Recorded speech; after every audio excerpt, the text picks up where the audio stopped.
Welcome back to another episode of Minecraft Myth Busting. It is 1.14, the village and pillage updates, and in this one we got a whole bunch of new mobs that you can see hanging out in front of me. And as always with this series, there are tests that we have done in the past that apply specifically to mobs. So when new ones come out, we go through them again. And we'll be starting off with the classic 3 you see in front of me right here, as well as the boat as well. This is usually a platform on which I do the boat test. So we'll be testing to see, can these mobs go inside of boats?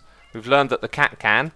We'll also be using a fishing rod to see if they can be fished inwards and moved around. We'll be using a lead to see if they can be leashed, and we'll test to see if they can be name tagged and turned upside down using the dinner bone trick. And the answer to that first question is yes, they can all be name tagged and the dinner bone tag can be used as well. Of course, I'm going to do this with some non-cheaty floating mobs as well, just to confirm. And there you go, it works the same when spawned from a spawn egg. There is one interaction I noticed: the Revenger doesn't like the Wandering Trader, and neither does this Pillager. And what happens when the Pillager has the banner above its head? Is it rendered upside down? It is, it's rendered upside down. And now we can see that. Yeah, interesting. Well, let's crack on with the rest of the testing. Okay, so the Wandering Trader can go in a boat. We can actually fish it, but we have to aim just above its head, and then we can bring it slowly towards us. And it's because right-clicking on it will open up its trading interface. So this might be possible if you have a second player interacting with the Wandering Trader. Well, this is fascinating. Even though the other player is interacting with the Wandering Trader, I can't actually click on it with the lead. And the same goes for the fishing rod as well. You always have to click off of its hitbox and then you can still move it. All 3 of these are possible with the trading llama. Again, with the fishing rod, you have to click off the hitbox of the llama to move it. So it's a no-go with trying to leash this thing or get it inside of a boat, which may have something to do with the size of its hitbox. I certainly couldn't get it to go inside of this boat. Tried a few different things. But what you can actually do is fish it with a fishing rod and click directly on its hitbox to move it, which is kind of peculiar because it's such a big thing. And you can move it around with a little fishing rod. Similar case for the Pillager. We can move it with the fishing rod. We can't leash it, but we can capture it inside of a boat. You can click on a panda's hitbox and move it with the fishing rod. You can get it inside of a boat, and you can't leash it, unfortunately. And look at this, it takes up the entirety of the boat. So you might be wondering, what does it look like when there's 2 of them in a boat? That's what it looks like. That is some sort of monstrosity right there. With a fox, all 3 of these things can be done. I'm also clicking directly on its hitbox to move it with the fishing rod. The brown mushroom can be put in a boat, it can be leashed, and you can fish it by directly clicking on its hitbox. And for the cats, it's the exact same story again. Fishing rods, leads, and boats, all of them work. This next segment of myth busting is officially my favourite now. I was coming over here not expecting to see too much. It's time to do the jump test, my friends. We spawn in the new mobs with the jump effect and see what happens when they make their way out of the centre here. And to my delight, cats can jump. Look, I'm going up into the sky. Oh, that is wonderful. Oh, I love that. This time, though, I think I've taken it a little bit too far. Wait a minute, they're surviving the drop. Do cats survive any fall damage? That was a total derp moment. I forgot that this command block had the invulnerable tag. This time, they should rise and then they should fall to their demise. How very cruel some of these experiments are. Nope, they're actually surviving. Okay. Well, that was quite the coincidence, because when I was testing the brown mushrooms, they were surviving as well, which was really peculiar. But it turns out the cats do actually survive. We're going to have to do a full damage test, peeps. And we will do that test right after we confirm that foxes and panda are affected by the jump boost. Pillagers and Revengers are affected by this too. So the Wandering Trader is a jumper, but you'll see no llamas jumping here. They can walk up a block, but they don't use the jump to do so, so therefore the jump boost effect doesn't work. So how about that full damage test? Well, we got 8 different mobs, and we'll just do them all at once, because they've all been summoned up there. There's a pile of death, and the only victor is the cat. Wow, so the cat doesn't take full damage. Fascinating. Our next test is the classic what will happen to it if it's struck by lightning test. And if you didn't know, this is actually a feature of brown and red mushrooms now. They can be converted from one type to the other if they're struck by lightning. There we go, and then it got turned back to the brown mushroom. These tests sure are cruel. Yep, oh, it just killed the kitty. The fox will also get killed, and the panda, it would seem, and then the pillager, which probably deserves it, to be fair. All that pillaging you've been doing. The revenger can be hurt by lightning and set on fire.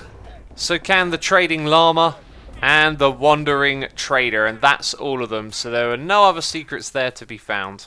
And now we arrive at what is apparently my new aquarium. This is a reminder that iron golems don't drown, and a reason we do these tests is because there's always little quirks and things to be learned. So it's the classic iron golem test. I'm going to get rid of the water, and we're going to see how the iron golem interacts with these new mobs. The iron golem is cool with the brown mushroom. The cat, which is unsurprising because they share the villages together. Foxes and pandas. Yep, the iron golem's good with all of them. The next ones will be pretty predictable because a lot of this all revolves around villages, right? So no surprise that it gets along with the trading llama and wandering trader. And then we have the ravager. These two are going to go head to toe, and this is a fresh golem as well, so be interesting to see who wins. They're clearly doing damage to each other, and the iron golem wins. And here is a pillager. And pillager's now dead. Sometimes I feel like these experiments are just too cruel, but I want to learn things. And I've been doing the classic test to see which of the new mobs drown, and the answer is all of them are capable of drowning. So the next thing we'll do is find out how guardians choose to interact with them. And there is absolutely nothing of interest going on here because the guardians pretty much ignore all of the new mobs. So the next test is a test that I've actually already done. How do the new mobs interact with ladders? Do they climb up them? And I want to make a distinction here. The last time I did the video on this, I had a lot of comments about this. What we are looking for is the mob actually using the ladder to climb up, which the slime is doing right now. Whenever slimes collide with a ladder, they seem to immediately use them. Now there is a difference between that and other mobs where there's so many of them pushing each other around that they appear to be climbing the ladder, but they're not actually using it to get somewhere else. Now this has actually changed. As you can see, that cow was able to climb up the ladder after a little while, and I'm not sure when that change came into place. But anyway, here is my crude testing. We can see it working with the brown mushroom. Then I used the baby mobs to be lured upwards towards the adults, so it works with a baby panda. It works with a baby fox as well, and it works with cats. Unfortunately, no matter how hard I tried, I couldn't get any of the wandering llamas up to the top. Babies or regular ones, they just didn't want to climb the ladders. Pillagers can climb them too, but they need a little bit of encouragement, so with some wandering traders around, they'll actually climb up the ladder to get to a vantage point. And the wandering trader can climb a ladder trying to get away from a pillager. And no matter what I tried, I could never get a ravager to climb up the ladder. It's crude testing, I know, but that's about the best that I can do without access to the game code, which I am unable to read anyway. It could be that pandas are able to climb these ladders. I never saw an adult one climb it, just the baby one, which leads me to believe there is a certain hitbox size that stops them from interacting with the ladders. But anyway, let's move on to our next test. Sometimes they say save the best for last, and I feel like that's what we're going to do today with the campfire and the classic Enderman test, which we can activate by pressing this one over here, right? Yes. And I've given the Enderman the glowing effect to see where exactly they are. Sometimes the visibility is a little bit tricky, right?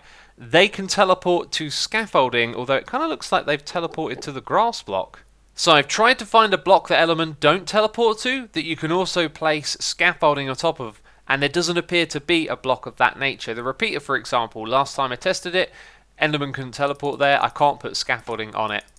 So I've resorted to this. Free high scaffolding. Let's summon in the Enderman and watch where they go. As you'll see, they actually have a hard time picking this location to teleport to, but when they do, they kind of ignore the scaffolding, teleport to the grass, and then they're free to walk around. However, you have actually teleported up by one block, right? So maybe they can teleport on top of the scaffolding. And since we can't have the block floating in midair, I guess we will never know. It would seem that the Endermen are perfectly capable of teleporting to the bell, and they will also teleport to the sweet berry bush, which will damage them if they choose to move.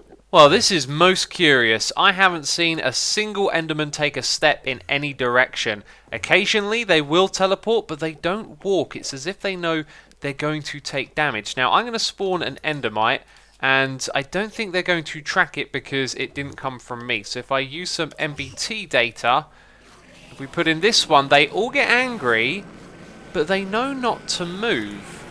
So now let's start to move the sweet berry bushes. They know to avoid the sweet berry bush, look. They're clever. Well, that is remarkable. It knows not to walk on this block. After this, I still have one more thing to tell you about the Enderman in this update, but first of all, let's watch them teleport over here.